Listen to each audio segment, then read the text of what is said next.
আর আমি সত্যিটাই বলবো, আমার বেঁচে থাকাটাও কষ্টকর মনে হচ্ছিল। আমি জানতাম না যে আমি বাঁচতে চাই। কখনো কখনো আমি ভাবি আমি এখনো কেন মুসলিম হয়ে আছি, কারণ যদি আপনাকে এত পরীক্ষার মধ্যে দিয়ে যেতে হয়।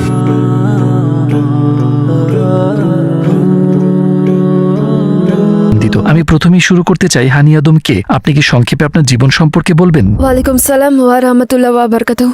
তো আমি 3 সন্তানের মা, আলহামদুলিল্লাহ। আমি শিখ হিসেবে বড় হয়েছিলাম। আমার বাবা মা ভারতীয়, কিন্তু তাদের জন্ম বেড়ে ওঠা যুক্তরাজ্যে। ছোটবেলা ভালোই কেটেছে, আলহামদুলিল্লাহ। বাবা মা খুব ভালোবাসতেন। কিন্তু আমি যখন 24 কি 25 বছর বয়সে মুসলিম হলাম, আমার পরিবার বেশ একটা বড়সড় ধাক্কা খেয়েছিল। আর আলহামদুলিল্লাহ এখন গ্রিনল্যান্ড মসজিদে কাজ করছি এবং যে কোনো মুসলিম সংগঠনে যেখানে আমি সহায়তা করতে পারি। বিশ্বাসের ক্ষেত্রে আপনার জীবন কেমন ছিল? আপনি কিসে বিশ্বাস করতেন? ছোটবেলায় আমার মা বাবা শিখ ধর্মের শিক্ষা দিয়েছিলেন।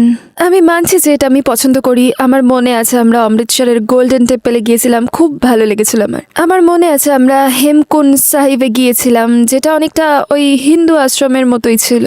আর আমি খুব উপভোগ করেছিলাম। আমার মনে আছে আমি খুব অল্প বয়স থেকেই সবসময় আমার জীবন একজন ঈশ্বরের প্রয়োজন অনুভব করতাম। ভীষণ খুশি আর সন্তুষ্ট হতাম যখন আমি সেসব জায়গায় যেতাম। তো আমি বলবো যে বেড়ে ওঠার সময় আলহামদুলিল্লাহ আমার মা বাবা আমার মধ্যে ধর্মবোধ ঢুকিয়ে দিয়েছিলেন। তারা আমাকে ন্যায়, নীতিশিক্ষা, পরিশ্রম, জ্ঞান অর্জন, সৎ থাকা এসব বিষয় শিক্ষা দিয়েছিলেন। তারা আমাকে বেশ ভালোভাবেই বড় করেছিলেন। আর আমার মনে হয় আমি যখন বিশ্ববিদ্যালয়ে যেতাম আমি অনেকটা ধর্মনিরপেক্ষ জীবনযাপন করতাম। আমি বলতে গেলে কোনো ধর্মচর্চাই করতাম না ওই সময়। মানে একটা আত্মিক দিক ছিল, কিন্তু আমি কোনো ধর্মচর্চাই করতাম না। আমি তখন আপনাকে সত্যিটাই বলছি, মদ্যপান করাকে সমস্যা মনে করতাম না। যা মন চাইতো তাই পড়তাম। এটা কোনো ব্যাপার ছিল না, স্বাভাবিকই ছিল। সবকিছু এর মধ্যে খারাপ কিছুই ছিল না, শুধু একটা স্বাভাবিক জীবনযাত্রা। এটা আসলে মূলত আমি মুসলিম হওয়ার আগে এভাবেই আমার জীবন কাটছিল। আপনি ইসলামের ব্যাপারে প্রথম কিভাবে শুনলেন? আপনার মনে কি কোনো ধরনের বিদ্বেষ ছিল? হয়তো একটু ইসলাম বিদ্বেষী ছিলাম। আমি ভেবেছিলাম যে তখন অনেক কিছু ঘটেছিল, ইরাক এবং অন্যান্য সব ব্যাপার মনে পড়ে। আমি ভয় পেয়ে যেতাম যদি আল্লাহ আকবার শুনতাম কখনো, এটা আমাকে ভয় পাইয়ে দিত।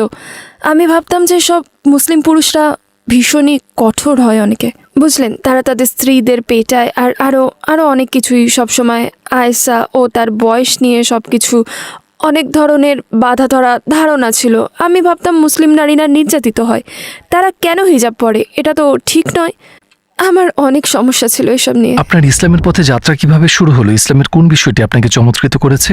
মজার বিষয় হলো মুসলিম নারীদের ব্যাপারে বাধা ধরার ধারণা ছিল আমার। আমি প্রথমে ইসলামের যে জিনিসটা দেখতে চাইলাম তা হলো ইসলামের নারী। তো আমি অনেক আলোচনা শুনলাম, ইন্টারনেটে অনেক কিছু পড়লাম। একটা বই আছে the great women of Islam নামে, দারুস সালেমের লেখা, যা খুবই চমৎকার। আমি মনে করেছিলাম নারীরা শোষিত হয়। অতঃপর আমি ইসলাম নিয়ে পড়াশোনা করলাম আর বুঝলাম না, সমাজ নারীদের শোষণ করছে। আর ইসলাম অনেকটা বেশি উন্নত, অর্থাৎ এতটাই উন্নত যে আমরা সামাজিকতার সাথে তাল মিলিয়ে চলতে হিমশিম খাচ্ছি এবং ইনশাল্লাহ এটা আরও শক্তিশালী হয়ে ফিরে আসবে। কারণ এখনও আমাদের যে সমস্যাগুলো রয়েছে লিঙ্গভিত্তিক ভূমিকার পরিচয় নিয়ে, আমার মনে হয় ইসলামের সমস্যার সমাধান রয়েছে আর আমাদের উপযুক্ত সময় তাল মেলানোর। কারণ ইসলাম নারীদের অনেকভাবেই স্বাধীনতা দিয়েছে। এটা নারীদের ঠিক এতটাই উপরে তুলে রেখেছে, যদি সমাজ এটা বুঝতে পারে তারাও আমার মতো উপলব্ধি করতে পারবে ইসলাম নারীদের কতটা অধিকার দেওয়া হয়েছে। এমন সব অধিকার যেগুলো আমরা এই দেশে কিংবা মুসলিম দেশগুলোতে কখনোই পাইনি। রাসূল মুহাম্মদ সাল্লাল্লাহু আলাইহি ওয়াসাল্লাম শিখিয়েছেন নারীদের কিভাবে সম্মান করতে হয়, অর্থাৎ আমাদের অধিকার দেওয়ার মাধ্যমে। যেমনটা আমি বলেছিলাম, উদাহরণ হিসেবে যৌতুকের কথাই বলি। একজন নারীর একজন পুরুষকে অর্থ দিতে হতো, এখন একজন পুরুষ একজন নারীকে দেনমোহর দিচ্ছে। এটা একটা বেশ বড় ব্যাপার সেসব মানুষদের জন্য যারা কন্যা সন্তান জন্ম নিলে দুঃখ প্রকাশ করত, মানে এতটাই যে তাকে হত্যা করা হতো। হযরত মুহাম্মদ সাল্লাল্লাহু আলাইহি ওয়াসাল্লাম বলেছেন, তোমরা যদি কন্যা সন্তানের লালন পালন করো তাহলে তোমাকে জান্নাত দেওয়া হবে, তুমি আমার সাথে জান্নাতে থাকবে। আর তারপর ছোট ছোট জিনিসের মধ্যে সব রয়েছে। একজন নারী যদি আপনার সাথে ঝগড়া করে, তর্ক করে, আপনার সাথে চেঁচামেচি করে, তিনি এটাই করেছিলেন, চুপ করে থেকেছেন। ওমর বিন খাত্তাব শিখেছেন, উনি অনেক সময় তার স্ত্রীর সাথে ঝগড়া করতেন, কিন্তু তারপরে তিনি চুপ করে থাকতে শিখেছেন। এটা ঠিক আছে, তাদের আবেগী হতে দিন। নারীদের আবেগ দেখাতে দিন, বুঝতে পেরেছেন? সুবহান আল্লাহ, কোন দিন আপনাকে এটা শেখাচ্ছে? এরকম অনেক উদাহরণ আমি দিতে পারবো, কিন্তু আপনার মনে হয় এটা রেকর্ড করতে সারা জীবন লাগবে। তো আপনি ইসলামে নারীদের অবস্থান দেখে মুগ্ধ হয়েছিলেন, আর কোন বিষয় আপনাকে চমৎকৃত করেছে? যখন আমি বিশ্ববিদ্যালয়ে ছিলাম, সত্যি বলতে এমন একটা জীবন কাটাচ্ছিলাম যেখানে আমার অনেক স্বাধীনতা ছিল। বুঝলেন, আমি বলতে চাচ্ছি, যখন আপনার এত স্বাধীনতা রয়েছে আর আপনি বাইরে যাচ্ছেন, ক্লাবে যাচ্ছেন, নাচছেন, মদ্যপান করছেন, এই সব কিছু করছেন, আর এটা অনেকটা এমন যে এসব করে আপনি পরের মুহূর্তে সুখ খোঁজার চেষ্টা করছেন, বা আপনি আরেকজনের কাছে স্বীকৃতি খুঁজছেন যে তারা বলবে, ও তোমাকে সুন্দর লাগছে, বা তোমাকে আমি ভালোবাসি, বা যেখানে আপনি সবসময় অন্যদের খুঁজছেন একজন নারী হিসেবে যে তারা আপনাকে অনেক বেশি মূল্য দেবে। আর আমি ইসলামে যেমনটা পেলাম, আপনাকে এসব করতে হবে না। এগুলো অন্য মানুষের কাছ থেকে আসে না কখনোই, বরং হযরত মুহাম্মদ সাল্লাল্লাহু আলাইহি ওয়াসাল্লাম শিখিয়েছেন যে আমাদের এই স্বীকৃতি আল্লাহ থেকেই আসবে।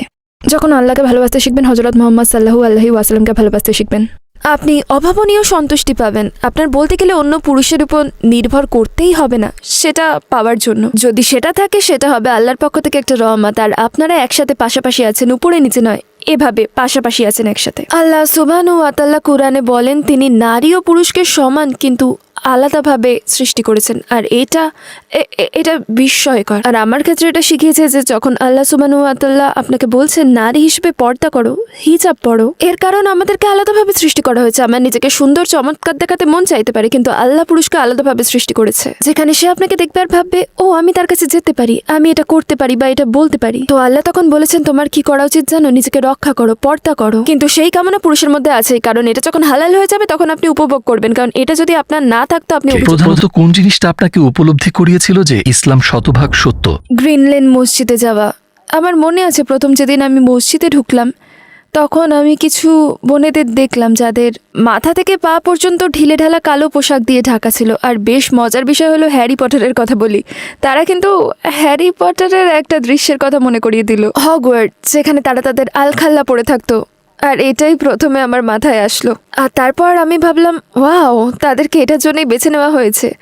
আমিও এরকমই আত্মবিশ্বাসী হতে চাই, কারণ আমি মিনিস্কার্ট পরে ঘুরে বেড়াচ্ছি। আমি জানতে চাইলাম যে এভাবে চলাফেরা করতে কেমন লাগে। শুধু এটাই না, ওনারা খুবই সৌহার্দ্যপূর্ণ, মমতাময়ী, দয়ালু, খুবই সহায়ক ছিলেন। আর আপনি হয়তো জানেন না, কখনো আমরা নিজেদের অনেক কিছু নিজেরাই কঠিন করে ফেলি যখন আমরা অন্যদের সাথে যোগাযোগ না করি। আমি কখনো নিকাবী মুসলিম নারীদের সাথে কথা বলিনি। আসলে আমি ঠিকমতো কোনো মুসলিম নারীদের সাথেই কথা বলিনি, তো এটা আমার প্রথমবার ছিল। তারা মুচকি হাসি দিচ্ছে, শুধু এই তথ্যটাই আমাদের মনে এতটাই বাধা ধরা ধারণা রয়েছে, আমরা মনে করি যে নিকাবী নারীরা হাসেন না।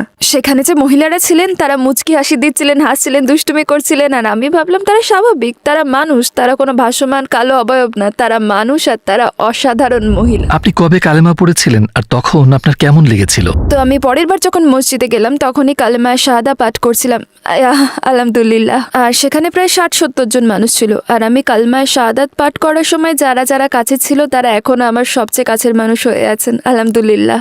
তো আমার কালেমা পড়াটা অসাধারণ ছিল। আমার মনে আছে আমি প্রচুর কাঁপছিলাম, কিন্তু ভালো লেগেছিল, অনেক ভালো লেগেছিল। আমার সেই গোসলের কথা মনে আছে, যেটা কালেমা পড়ার পর করতে হয়। আর আমার সত্যি মনে হচ্ছিল যেন আমি নতুন জীবন শুরু করছি, নতুন করে শুরু করা, এটা জেনে যে আল্লাহ পূর্বে সব কিছু মুছে ফেলেছেন।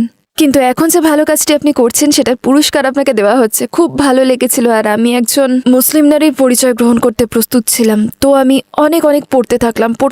আর আপনার পরিবার ও আশপাশের মানুষের প্রতিক্রিয়া কেমন ছিল যখন তারা মুসলিম হওয়ার কথা জানতে পারলেন? সেটা খুব খুব কঠিন ছিল, কিন্তু সেই কষ্টতে একই সময় স্বস্তিও ছিল। আমি তখন বুঝিনি, কারণ তারা পুরোপুরিভাবে আমাকে ত্যাগ করেছিল। আমার আল্লাহর উপর নির্ভর করা ছাড়া আর কোনো উপায় ছিল না, কারণ তার ফলশ্রুতিতে আমার বেশ কঠিন হয়ে পড়লো সবকিছু। একা একা সন্তানদের লালন পালন করা কাজটা এমনিতেই কঠিন ছিল। আমার জীবনের প্রত্যেকটা অংশ কঠিন হয়ে গেল আমার পরিবার ছাড়া, কারণ তারা আমার খুব কাছের ছিল আর আমি তাদেরকে খুব ভালোবাসি। এখনো এমন সময় গিয়েছে যখন আমি দেওয়ালে মাথা ঠুকতে চেয়েছিলাম যাতে আমি ঘুমাতে পারি, কারণ আপনি যখন এরকম কষ্ট পান আপনি থেমে যেতে পারেন না, আর আপনি সেই জিনিসগুলো বারবার আনতে থাকেন মাথায়। আমি যেদিকেই তাকাই সেখানেই আমার বাবা মা, পরিবার, এসব দেখতে পেতাম। আমি যদি সুপার মার্কেটেও যেতাম, আমার মনে পড়তো যে উইকেন্ডে বাবার সাথে সুপার মার্কেটে যেতাম আর বাজার সদাই করতাম। যদি আমি এসরাতে গান শুনতাম, আমার মনে পড়ে যেত যে আমি আমার বোনের সাথে সেই গানে নাচতাম, বুঝলেন। আমি যদি টিভিতে একটা অনুষ্ঠান দেখতাম তখন মনে পড়তো যে আমি আমার ভাইয়ের সাথে এটা দেখতাম। সব কিছুতেই আমার বিবাহিত জীবনে কিছু সমস্যা হলে আমি ছুটে আমার পরিবারের কাছে যেতে চাইতাম, কিন্তু পারতাম না। বলতে গেলে যেতাম, কিন্তু গিয়ে একটা গাড়িতে বাইরে বসে থাকতাম। পরিবার ছেড়ে বেঁচে থাকাটা খুবই কষ্টকর, খুব কঠিন। এটা খুব কঠিন, আজ অবধি কঠিন। মুসলিম হিসেবে আমরা বুঝি এবং সেই সাহাবীদের গল্পগুলো বুঝতে পারি যাদের পরিবারের সাথেও একই ঘটনা ঘটেছিল এবং তাদের পরিবারকে ত্যাগ করতে হয়েছিল। হযরত মুহাম্মদ সাল্লাল্লাহু আলাইহি ওয়াসাল্লামকে তার চাচাদের বলতে হয়েছিল, দেখুন আমি এখন থেকে আলাদাভাবে জীবনযাপন করব। আমরা যেটা শিখি তা হলো তারা সবাই মানুষ আর তাদের অনুভূতি থাকার অধিকার আছে। আর এখন আমার তাদের প্রতি কোনো ক্ষোভ নেই। আচ্ছা যাই হোক, আমি আপনাকে বলবো, এখন আমার মা এখনো আমার রোল মডেল। আমি ওনাকে এখনো পৃথিবীর সবার চাইতে বেশি ভালোবাসি, ঠিক যেভাবে হযরত মুহাম্মদ সাল্লাল্লাহু আলাইহি ওয়াসাল্লাম তার অমুসলিম চাচাকে ভালোবাসতেন আর তার চাচার জন্য কাঁদতেন আর তার সাধ্য মতো সব কিছু করতেন। আমি আমার মায়ের প্রতিও এমনই অনুভব করি।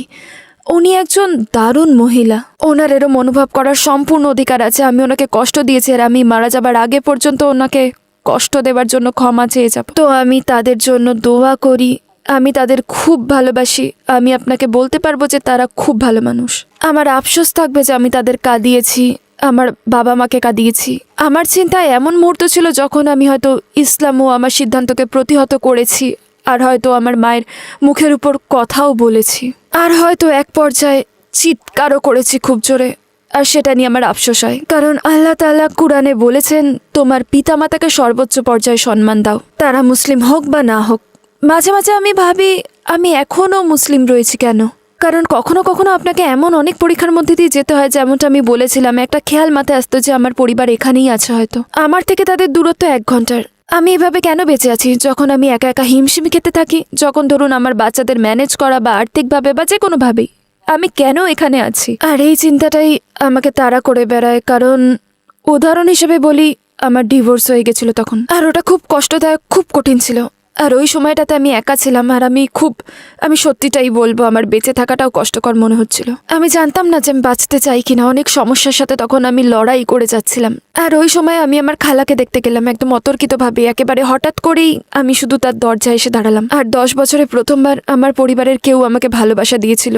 উনি খুবই ভালো, আমাকে চা বানিয়ে দিলেন, আমার সাথে বসলেন আর জিজ্ঞাসা করলেন তুমি ভালো আছো? জাস্ট এটাই, তুমি ভালো আছো?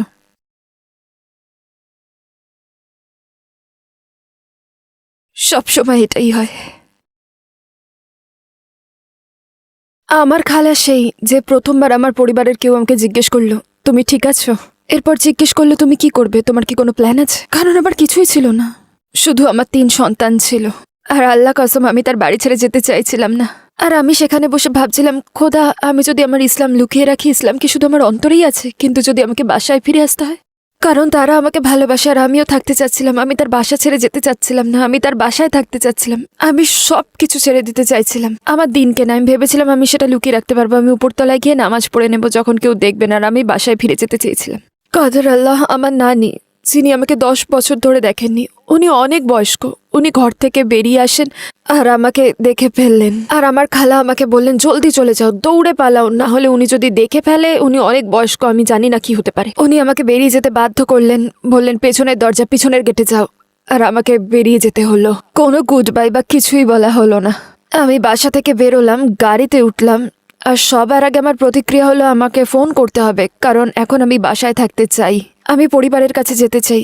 আমার কিছুই নেই, আমার কেউ নেই। প্রথমেই আমি আমার সবচেয়ে ধার্মিক বান্ধবীকে ফোন করলাম, আর সেই মুহূর্তে ও ফোনটা ধরলো না। কারণ আমি চেয়েছিলাম সে আমাকে বলুক no honey it's okay, it's okay. তারপর আমি আরেক বান্ধবীকে ফোন করলাম, কারণ তার কুরআন রিসাইটেশন খুব সুন্দর আর আমার মনে হচ্ছিল আমার কুরআন শোনা দরকার।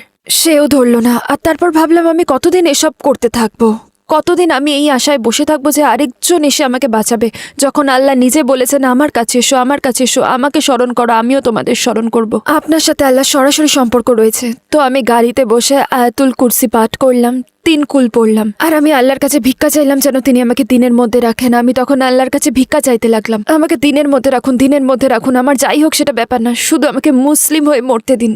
আর আমি সেটাই করলাম। আর আমার মনে হয় এটা আবার এমন একটা মুহূর্ত ছিল যখন আমি জানতাম যে হ্যাঁ আমি মুসলিম। কারণ শয়তান আপনার কাছে অনেকবার আসবে আর এসে আমাকে প্রশ্নবিদ্ধ করবে আমি কি মুসলিম, আমি কার জন্য মুসলিম হয়েছি, আমি মুসলিম কেন হয়েছি, আমি ইসলামের কী বা পছন্দ করি। যখন আপনি দুর্বল এবং হীনমন্যতায় ভুগবেন তখন শয়তান আসবে আপনার কাছে। আর এই 9-10 বছরে আমি দিনের ব্যাপারে যা কিছু শিখেছিলাম তার সব সেই মুহূর্তে চলে আসলো। তো একটা কথা আমি বাচ্চাদের বলে থাকি, যারা বোঝে না তারা ইসলামের আত্মিক দিকটা অনুভব করে না, কারণ তাদের বয়স্ক আমার জীবন ভালোই কাটছে। আমি তাদের বলি তবুও শিখো, কারণ তোমরা জানো না যে কোনো মুহূর্তে হোঁচট খেতে পারো, বা যা তোমরা শিখেছিলে আর তোমরা জানতে না কেন শিখেছিলে। ওটা তোমাদের কাছে আসবে, তোমাদের রক্ষা করবে, তোমাদের জীবন বাঁচাবে। সেই জন্য যখন তোমার মা বলবে যাও মাদ্রাসায় যাও, যখন তোমার মা বলবে ইসলাম শিক্ষার ক্লাসে যাও, যাও। আর যারা ধর্মান্তর হতে চান শিখুন। আপনারা হঠাৎ করেই মুসলিম হতে পারবেন না। আমি আল্লাহকে বিশ্বাস করি। যান, শিখুন, দিন শিখুন, ভালোভাবে শিখুন, প্রতিদিন শিখুন ভালোভাবে। যদি অল্প হয় তাও ঠিক আছে, কারণ যখনই আপনি দুর্বল হবেন আপনার কাছে শয়তান এসে দূরে নিয়ে যাওয়ার চেষ্টা করবে, আর তখন আপনার সেসব শিক্ষা হঠাৎ করে আপনার কাছে আসবে আর আপনাকে বাঁচাবে। আর সেটা আমাকে সেদিন বাঁচিয়েছিল। এমন আরো অনেক উদাহরণ আমি আপনাকে দিতে পারবো, আর ক্যামেরায় আপনাকে সত্যিটাই বলবো। এমনও সময় গেছে যখন আমি নিজের ক্ষতি করতে চেয়েছিলাম। একটা উদাহরণ দিয়ে, আমার মনে আছে আমি বাথরুমে ছিলাম, আমি নিজেকে আয়নায় দেখলাম, আমার তখন ঘৃণা লাগছিল আর আমি নিজের ক্ষতি করতে চাইছিলাম। বাথরুমে থাকা একটা বাজে ব্যাপার, কারণ বাথরুমে থাকলে আউযুবিল্লাহি মিনাশ শাইতানির রাজিম বলতে পারবেন না। আপনার মন খারাপ থাকলে বাথরুমে যাবেন না। কিন্তু যাই হোক, আমি তখন একটা কথা শুনতে পেলাম যেন আমার মাথার ভেতর কেউ বললো জানলার বাইরে তাকাও। আর আমি জানলা দিয়ে আকাশটা দেখলাম আর দৌড়ে নিচে গেলাম, দরজা খুললাম আর বাগানে গেলাম। তারপর আকাশের দিকে তাকালাম, উপরে আকাশের দিকে তাকালাম, কারণ আমার কোরআনের একটা আয়াত মনে পড়েছিল। আমার মনে হয় ওটা কোরআন হাদিসও হতে পারে। আল্লাহ সুবহানাহুল্লাহ বলেছেন, যারা বিশ্বাস করে তারা যেন আকাশের দিকে তাকায়, আর এটা তাদের জন্য একটা নিদর্শন। আর আমি হাঁটু গেড়ে বসে পড়লাম আর প্রার্থনা করলাম আল্লাহর কাছে, ইয়া আল্লাহ, আমাকে দিনের মধ্যে রাখুন। এটাই স্বাধীনতা, এটাই সন্তুষ্টি, যেখানে আপনার কারো উপর নির্ভর করতে হবে না, আপনার কাউকেই দরকার হবে না, আপনার জীবনে প্রয়োজন রয়েছে শুধু আল্লাহ তাআলার। আর আমি ওটাই করেছিলাম। আমি নিজের ক্ষতি করিনি, কারণ আমার আল্লাহ আছে। তো আপনার 14 বছরের মুসলিম জীবনের মুহূর্তগুলোর মধ্যে কোন মুহূর্তে আপনার মনে হয়েছে যে আপনার পরিবারকে আপনার খুব প্রয়োজন, কিন্তু তাদের কাউকেই কাছে পাননি? আমার বিবাহিত জীবনের ঝামেলার সময় আমি আমার বাবাকে চেয়েছিলাম, আমি ওনার সুরক্ষা চেয়েছিলাম, ওনার সিকিউরিটি চেয়েছিলাম। একজন নারীর কমপক্ষে একজন ভাইয়ের প্রয়োজন হয়, যেমন আমার সেই সময় আমার ভাইয়ের প্রয়োজন ছিল। আমি এগুলো একসময় অনেক মিস করেছি। জীবনের প্রতিটা ক্ষেত্রেই একজন মহারামের সুরক্ষা, নিরাপত্তার দরকার রয়েছে। দেখুন, জিনিসটা এমন যে আমাদের কোনো পুরুষের প্রয়োজন নেই। হ্যাঁ, আপনি অবশ্যই পারেন। যখন তোমার জীবনের প্রত্যেকটা পুরুষ হারিয়ে যাবে তখন তুমি বুঝবে যে হ্যাঁ, আমার জীবনে একজন পুরুষের প্রয়োজন আছে। মাকে খুব মিস করেছি যখন আমার ছেলে মেয়ে হয়েছিল। আমি আসলে তখন থেকেই তাকে মিস করছি যখন আমি কাজ করতে শুরু করলাম, কারণ আমার মা একজন দক্ষ মহিলা ছিলেন। তার থেকে অনেক কিছু শিখতে চেয়েছিলাম, কিন্তু আলহামদুলিল্লাহ আমার কাছে ভালো স্মৃতিও আছে। আর আমি তার সাথে অনেক সময় কাটিয়েছি। যখন আমার মা অনেক শক্তিমান মহিলা ছিলেন, আলহামদুলিল্লাহ আমি এখনো তার শিক্ষা ধরে রেখেছি। আমি এখনো আমার মা বাবার দেওয়া অনেক শিক্ষা মেনে চলি, কারণ ওগুলো ইসলাম বিরোধী না। তো কেন নয়? আমি মনে করি প্রত্যেক ধর্মান্তরদের একটা জিনিস জেনে রাখা উচিত, আপনি আপনার পরিবারকে ভালোবাসতে পারেন। রাসূল মুহাম্মদ সাল্লাল্লাহু আলাইহি ওয়াসাল্লাম তার চাচাকে ভালোবাসতেন। আমার ক্ষেত্রে আমি আমার বাবা মাকে সেটা বলতে চাই, আমি তোমাদের ভালোবাসি, তোমাদের শ্রদ্ধা করি, আমি এখনও তোমাদের একটা অংশ, আমার মধ্যে তোমাদের রক্ত রয়েছে, তোমাদের দেওয়া শিক্ষাগুলো এখনও আমার কাছে আছে, সেগুলো কিছুই আমি ছেড়ে দিইনি। এটা অসম্ভব। তোমরা আমার আদর্শ, তোমরা আমার সব। আবার তোমাদের পাশে বসার জন্য আমি সব কিছু করতে পারবো, তোমাদের সাথে আবার থাকার জন্য। শুধু তোমাদেরকে আমি আল্লাহর আগে রাখতে পারবো না কখনোই। আপনি কি কখনো কোনো আশ্চর্য ঘটনার সম্মুখীন হয়েছেন যখন আপনার মনে হয়েছে যে আপনার আল্লাহর সাথে বিশেষ সম্পর্ক আছে? আমার মনে হয় জীবনের কষ্টের কথাগুলো বেশি বলে ফেলেছি। আমি আপনাকে এখন আল্লাহ তাআলার যেসব রহমত দিয়েছেন সেগুলোর কথা বলবো। আলহামদুলিল্লাহ। এখানে আপনাকে দুটো সময়ের কথা বলবো। আসলে একটা সময় ছিল যখন আমি অনেক কষ্ট করছিলাম। ওকে, আমি জীবনে অনেকবার কষ্ট করেছি। সুবহানাল্লাহ। একজন আমাকে বলেছিল, দেখো, যখন তুমি অনেক কষ্টের মধ্যে দিয়ে যাও তখন তুমি তোমার ঘুমন্ত বাচ্চাদের কাছে গিয়ে তাদের দেখবে। আর আমি সেটা করলাম। তো আবার একটা সময় ছিল যখন আমি জীবনের আশা ছেড়ে দেওয়ার জন্য রেডি হয়ে গিয়েছিলাম। তখন আমি নিজেকে ঘৃণা করতাম, শুধু ভাবতাম আমি মানুষের উপর বোঝা হয়ে আছি। যাই হোক, আমি প্রথমে আমার মেয়ের ঘরে গেলাম। তখন তার বয়স ছিল 11, কিন্তু এখনো যখন সে ঘুমায় তাকে দেখতে 5 বছরের ছোট্ট মেয়ের মতো মনে হয়। সুবহানাল্লাহ, আমার মেয়ে, এটা আমার মেয়ে। আল্লাহ তাআলা আমাকে একটা কন্যা সন্তান দিয়েছেন। আল্লাহ আমার মাধ্যমে একটা জীবনকে এই দুনিয়াতে পাঠিয়েছেন। তারপর আমি আমার ছেলেদের ঘরে গেলাম, তখন তারা গভীর ঘুমে ছিল। আমার মনে সেই সূরা মুলকের সেই আয়াতটা আসলো। তখন খুব অল্পই তারা শুকরিয়া আদা করে। আমি ভাবলাম আমি কেন অভিযোগ করছি, কেন আমি নিজেকে ঘৃণা করছি, যখন আল্লাহ আমাকে এমন উপহার দিয়েছেন, আমার 3 সন্তান। সেই মুহূর্তে আমি নিজেকে আল্লাহর খুব কাছে অনুভব করতে পারছিলাম, কারণ আমি নিরামত উপলব্ধি করতে পেরেছিলাম, কারণ আমি শুকরিয়া আদা করছিলাম তার খুব কাছে অনুভব করানোর জন্য। আমাদের রাসূলের কোন জিনিসটি আপনাকে মুগ্ধ করেছিল? তার চরিত্র, সবসময় তার চরিত্র, সবসময় তার চরিত্র। নারীদের প্রতি তার ব্যবহার, নারীদের প্রতি তার ব্যবহার এমন ছিল যে তিনি ওই লোকের সাথে কথা বলতে চাইতেন না যে তার কন্যাদের আদর করতো না। মূলত তিনি তার স্ত্রীদেরকে আবেগ দেখাতে দিতেন, অনুভূতি প্রকাশ করতে দিতেন, আর সেগুলো বেস্ট পদ্ধতিতে মানিয়ে চলতেন। তিনি তার এক সাহাবীর বাড়িতে খেতে যাননি কারণ তার স্ত্রী আয়েশাকে দাওয়াতে আমন্ত্রণ জানানো হয়নি। সব কিছু, তার নম্রতা, তার ন্যায়, যখন তিনি স্ত্রীদের সাথে থাকতেন, তার ঘরে তার সেই নম্রতা, আর যুদ্ধের ময়দানে তার ওই শক্তি, তার এক দুর্বলতা যখন তিনি তায়েফে ছিলেন, যখন তিনি সাহায্যের জন্য গিয়েছিলেন, তার বদলে দেখুন তার সাথে কি হলো। মূলত তিনি কাঁদতে পারতেন। এখনকার পুরুষ মানুষেরা ভাবে আমরা কাঁদতে পারবো না, আমাদের শক্ত হতে হবে। না, তিনি কাঁদতেন। এখন আমরা জেন্ডারের কথা বলি, আর পুরুষ কি নারী কি, হযরত মুহাম্মদ সাল্লাল্লাহু আলাইহি ওয়াসাল্লামকে একবার দেখুন। বর্তমানে আমি ইয়াসির কাদিরের লেখা বই হিসসিরা পড়েছি, আর প্রত্যেকটা প্যারাগ্রাফে আমি কিছু না কিছু শিখেছি। কি চমৎকার একটা বই! আমি সবাইকে সেটা পড়তে বলি। সব কিছু। আপনি জানেন, তার মৃত্যু শয্যা থেকে আয়েশা নিজের মাথা ব্যথা নিয়ে অভিযোগ করেছিলেন। তিনি তার মাথা ব্যথা নিয়ে অভিযোগ করেছিলেন। তখন তিনি মজা করে বললেন, না, তাহলে আমার মাথা ব্যথার কি হবে? আমি তো মরতে চলেছি, তাই না? সুবহানাল্লাহ। উনি এত কিছুর মধ্যে দিয়ে গিয়েছেন যাতে আমরা ভালো থাকতে পারি আর জান্নাতে যেতে পারি। তার ত্যাগ, তার পরিবারের মাধ্যমে, তার সম্পদের মাধ্যমে তিনি যেসব পরীক্ষার মধ্যে দিয়ে গিয়েছেন, কিসের জন্য? আমাদের জন্য। ইসলাম গ্রহণের আগে আপনার জীবনের লক্ষ্য কি ছিল, আর ইসলামের পর তা কি হয়েছে? আমার উদ্দেশ্য হলো বাড়ি যাওয়া। আমি বাড়ি যেতে চাই আল্লাহর কাছে। বাড়ি যেতে চাই, আমি শুধু বাড়ি যেতে চাই। আর আমি চাই আল্লাহ যেন আমাকে আমার পরিবার দিয়ে দেয় যখন সেখানে আমি যাব। আর এটাই আমার উদ্দেশ্য। এই আল্লাহ আমাকে আমার পরিবার দিয়ে দিন।